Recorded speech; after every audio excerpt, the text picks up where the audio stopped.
Dola ya Marekani hasa noti moja ina alama nyingi za kihistoria pamoja na kishetani. Alama ya kwanza ni jicho ndani ya pembe tatu. Alama hii iko juu ya piramidi kwenye upande wa nyuma wa nembo ya taifa. Alama hii inamaanisha uangalizi mpya wa Mungu juu ya taifa jipya. Alama hii iliongezwa na Rais Franklin Roosevelt mwaka 1935. Alama ya pili ni piramidi isiyokamilika.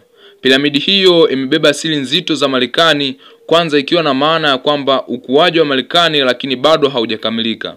Pili, kuna ngazi 13 katika piramidi, ambayo 13 ni makoloni 13 ya Marekani hapo awali.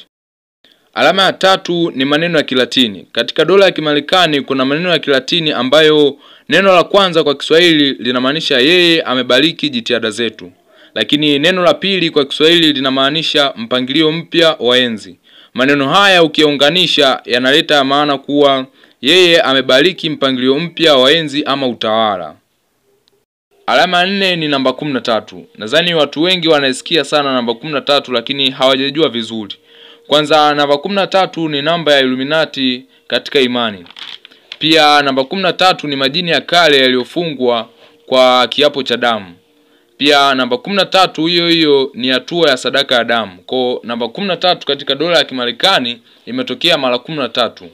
Sasa katika dola ya Marekani kuna alama 13, kuna nyota 13 zinazounda nyota moja. Pia tai aliyeshika mishale, ile mishale ukihesabu vizuri ipo mishale 13. Pia katika tawi la mzeituni bwana kuna matawi au kuna majani 13. Sasa utajiuliza why alama 13 zitokeze mara 13 katika noti moja. Lakini wanasayansi wanasema hakuna ushahidi wa kisayansi, bali alama hizo ni tafsiri tu za kihistoria ambazo ziliweka na serikali ya Kimarekani ili kufanya kama ukumbusho. Dola ya Marekani hasa noti moja ina alama nyingi za kihistoria pamoja na kishetani. Alama ya kwanza ni jicho ndani ya pembe tatu. Alama hii iko juu ya piramidi kwenye upande wa nyuma wa nembo ya taifa.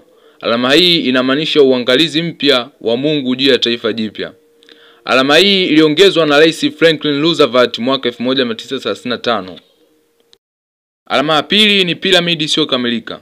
Piramidi hiyo imebeba siri nzito za Marekani, kwanza ikiwa na maana ya kwamba ukuaji wa Marekani lakini bado haujakamilika.